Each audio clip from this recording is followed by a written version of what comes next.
Berikutnya kita akan membahas terkait dengan eh, machine learning ya. Jadi ini lebih ke arah pemodelan data ya di dalam set of data mining. Jadi dalam rangkaian data mining itu setelah kita collecting ya, preprocessing, feature engineering ya, mungkin juga di dalamnya ada exploratory data analysis sampai akhirnya kita melakukan pemodelan data. Ya pada intinya di sini berarti dataset ini sudah siap untuk dimodelkan. Gitu. Nah, machine learning ya di sini saya akan ulas ya.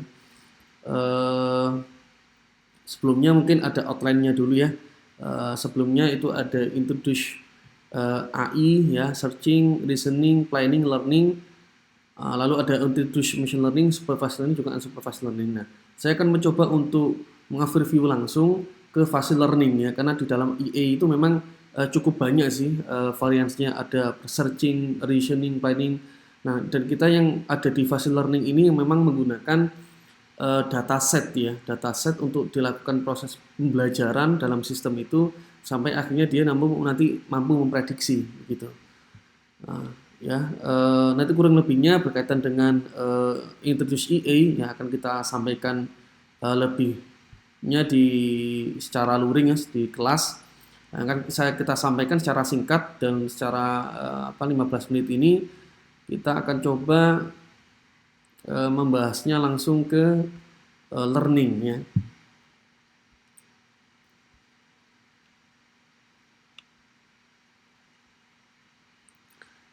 Oke, jadi teknik learning ini apa namanya dapat secara otomatis ya menemukan aturan-aturan yang dapat diharapkan berlaku secara umum mengeneralisasi untuk data-data yang belum diketahui sebelumnya. Artinya gini, jadi kalau kita punya dataset ya yang cukup banyak recordnya, lalu kita ingin memodelkan data itu, tidak mungkin kita akan membuat satu rule.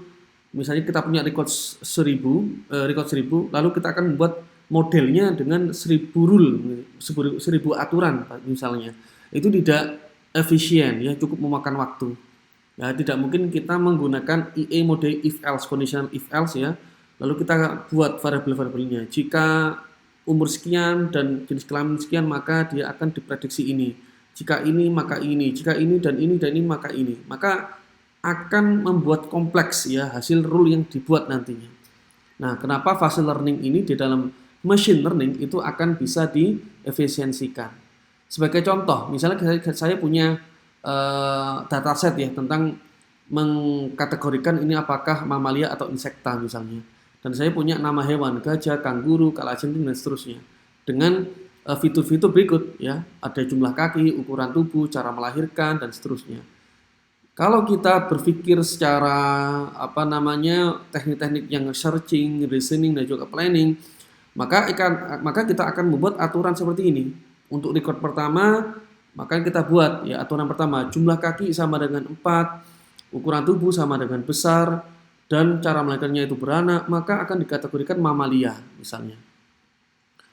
Namun ketika kita punya data set ya, data itu berjumlah 5 atau 10 atau 15, akan kita buat rule-rule itu menyesuaikan dengan record yang kita punya gitu ya. Maka akan membengkak aturan itu ya. Data bertambah, aturan bertambah, data bertambah, aturan bertambah, maka akan cukup kompleks ya aturan yang kita generate tadi ya. Misalnya sampai 15 aturan begitu kan. Nah, apakah ini efisien? Tentu tidak ya, tentu tidak. Maka di fase learning inilah di dalam IA kita akan mencoba ya, kalau kita lihat definisinya IA ini ya dalam ML di dalam IA ini sebuah tipe kecerdasan buatan yang menyediakan komputer dengan kemampuan untuk belajar dari data tanpa secara eksplisit harus mengikuti instruksi atau program. Ya, itu digarisbawahi tanpa secara eksplisit harus mengikuti instruksi atau program. Jadi kita tidak membuat manual if else-nya tadi, memang tapi di-generate oleh suatu model. Nah, itu harapannya ya. Lalu taksonomi machine learning ya, di sini cukup banyak ya, ada classical learning, di situ ada supervised dan unsupervised. Syarat supervised datasetnya harus ada variabel-variabel prediktornya. Lalu dibarengi juga ada labelnya atau kategorinya. tasnya itu untuk ada tas klasifikasi, ada tas regresi. Ya, nanti akan kita ulas lihat contoh-contohnya. Kalau unsupervised dataset, ya syaratnya hanya ada variable predictor saja, tanpa ada guidance dari labelnya. Maka akan muncul suatu pengelompokan data. Atau yang agak advance lagi ada ensemble method, ya ada reinforcement learning, ada neural network dan juga deep learning. Ya ini untuk kasus-kasus yang mungkin agak spesifik, ya mungkin kasus video, kasus audio, ya case-case melakukan speech recognition dan seterusnya. Ya. Lalu sebagai contoh, misalnya supervised learning, ya syaratnya harus ada dua ini, ada variable predictor, ada variable dependent, ya. Contoh misal untuk tas klasifikasi misalnya, ya. Syaratnya itu misalnya kita ingin memklasifikasikan apakah satu penyakit ini kanker atau normal misalnya, atau ini apakah hewan mamalia atau insekta. Ada labelnya di situ dengan bekal ada variabel prediktornya tadi, begitu. Ya, selain itu, ya kalau kita menggunakan supervised learning misalnya, maka variabel prediktor itu kita memang libatkan semua, ya misalnya, ya. Lalu ada guidance. Lalu ketika ada dataset baru, ya misalnya di sini yang belum ketahui labelnya adalah kelabang, dia masuk kategori mamalia atau insekta, dia akan bisa diprediksi, ya. Berdasarkan ciri-ciri tentunya, ya. Tadi saya sebutkan ada jumlah kaki, ukuran tubuh, cara melahirkan dan seterusnya. Lalu bentuk-bentuk modelnya ada banyak, ya. Ada naive Bayes, ada decision tree, ada Kearney-Schreiber, ada Jenkins-Turuan. Ya, satu model dengan model yang lainnya punya keunggulan dan juga kelemahan, ya. Satunya pakai konsep probabilitas, satunya pakai konsep pohon keputusan, satunya pakai konsep ketetanggaan, Kearney-Schreiber, satunya menggunakan jaringan Sharaf-Turuan, neural network dan seterusnya. Dan tidak hanya ini saja yang berkaitan dengan model klasifikasi. Satunya lagi ada model regresi. Nah, regresi ini sama-sama menggunakan variable predictor dan juga label. Bedanya kalau di klasifikasi kita menggunakan label yang bentuknya diskrit, ya sakit tidak sakit, ya mamalia insekta. Kalau regresi itu variable dependentnya atau labelnya harus kontinu, harus angka. Misal, ya misalnya data COVID nih, ya. Kita ingin memprediksi di hari 137 itu kira-kira akan terjadi kasus terkonfirmasi COVID-19 berapa banyak kumulatifnya. Nah, dengan bekal di sini dari hari-hari sebelumnya, ya dari hari-hari sebelumnya, maka akan bisa diprediksi. Oh, jumlahnya sekian kasus yang peramalan, ya dalam hal peramalan kan begitu. Dengan bekal data latih yang sudah kita punya. Selain classification, ada juga clustering atau klasterisasi. Ini dibagi dua, ada yang clustering, ada yang asosiasi. Dalam kasus unsupervised learning, ya, unsupervised learning. Kenapa disebut unsupervised learning? Karena belajarnya tanpa di-guidance oleh label. Jadi belajarnya berdasarkan variable prediktornya saja yang dia punya, ya. Nah, misalnya kita ingin mengklasterkan nih hewan-hewan ini, ya yang belum kita ketahui guidance labelnya, misalnya ada insekta sama mamalia. Kita cuma punya bekal jumlah kaki, ukuran tubuh, cara melahirkan dan beberapa variable prediktor yang lainnya tanpa ada label kelasnya. Kalau kita petakan, ya nanti ada kelihatan di sini ada sapi dan badak. Ya dia besar dan ukurannya besar namun kakinya 4. Kalau insekta itu ukuran tubuhnya kecil tapi jumlah kakinya banyak, gitu kan? Misalnya 6 gitu. Kalau secara visual, ya kita bisa lihat, ya memang berbeda antara insekta dengan yang mamalia. Namun ketika kita diminta untuk mengklasterkan dataset yang baru yang belum diketahui nanti, misalnya, ya tentu akan kita coba masukkan ke dalam visual clusternya ini tadi, ya. Apakah nanti kalau kita mendapatkan dataset uji yang baru, kira-kira dia akan masuk yang kemana? Misalnya di sini ada kelabang, ya, ada kelabang. Nah, ada kelabang kita masukkan ke dalam model, dia akan diklasterkan, dia akan cenderung ya karakteristiknya mendekati klaster A atau masuk ke klaster B ya, misalnya seperti itu. Dan salah satu metode yang bisa kita pakai itu namanya K-means clustering.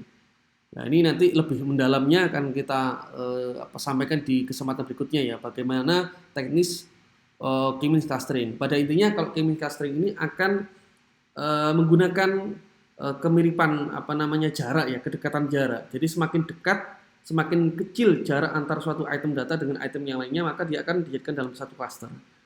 Gitu. Salah satunya menggunakan formula Euclidean distance ya. Selain K-means clustering ada juga berbasiskan hierarki ya. Kita namakan hierarchical clustering ya. Seperti itu. Lalu selain clustering ada juga association ya, association. Jadi mencari pola patterns ya, misalnya pola belanja nih, kita punya dataset struk dari satu minimarket, kita lihat ya, manajernya pengen tahu pola belanja masyarakat itu seperti apa sih. Nah, dengan bekal data ya struk tadi, satu hari itu satu struk kira-kira orang beli apa dengan apa, itu bisa kita generate nanti hasilnya. Oh, ternyata orang itu kalau customer itu kalau beli apel dia juga akan membeli minuman. Kalau dia beli botol susu dan minuman, maka dia akan juga akan membeli beras dan seterusnya. Itemnya bisa kita gandengkan, apakah satu item dengan suatu item yang lainnya atau dua item dengan gandengan satu item yang lainnya. Begitu. Dan juga proses validation samplingnya. Jadi kalau di dalam machine learning itu kita perlu memproporsikan berapa jumlah yang akan kita jadikan data latih, berapa jumlah yang akan kita jadikan data uji. Ya, sehingga model itu sudah dibekali dari data latih yang kita proporsikan. Umumnya, misal kita pakai metode percentage split misalnya, persentase split, kalau kita punya 1000 data, 700 itu 70%-nya adalah 700 record, 300-nya sebagai data ujinya nanti. Jadi 700 sebagai data latih, 300-nya jadi data uji. Nah, nanti akan ketemulah suatu prediksi. Nah, kalau ketepatan dan ketidaktepatan prediksi itu akan kita evaluasi dalam yang namanya confusion matrix, ya, confusion matrix, matriks kebingungan istilahnya seperti itu. Masalahnya tas-tas klasifikasi, regresi, clustering dan juga asosiasi itu beda-beda, ya, beda-beda cara evaluasinya. Kalau klasifikasi pakai akurasi, presisi, recall dan measure, regresi pakai MAP, MSE, ya. Kalau clustering pakai Silhouette coefficient, pakai error ratio, kalau association rule pakai confidence factor dan seterusnya. Ya. Sehingga nanti tebakannya itu akan kita bisa hitung ya. Kira-kira kalau label aktualnya sapi, kira-kira label prediksinya apakah juga sama sapi gitu. Kalau dia sampai keliru label aktualnya sapi yang ditebak itu insekta, maka akan false gitu ya. Entah false negatif atau false positif. Begitu. Ya. Dan ini ada contoh perhitungannya ya, singkatnya menghitung akurasi ya.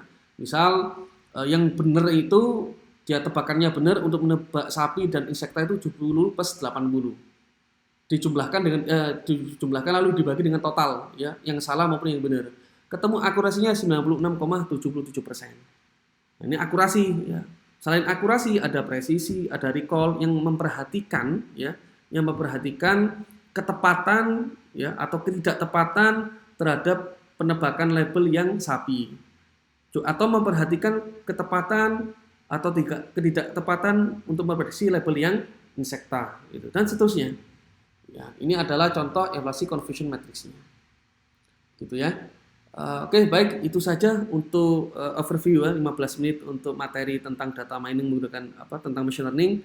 Semoga bermanfaat. Terima kasih. Wassalamualaikum warahmatullahi wabarakatuh.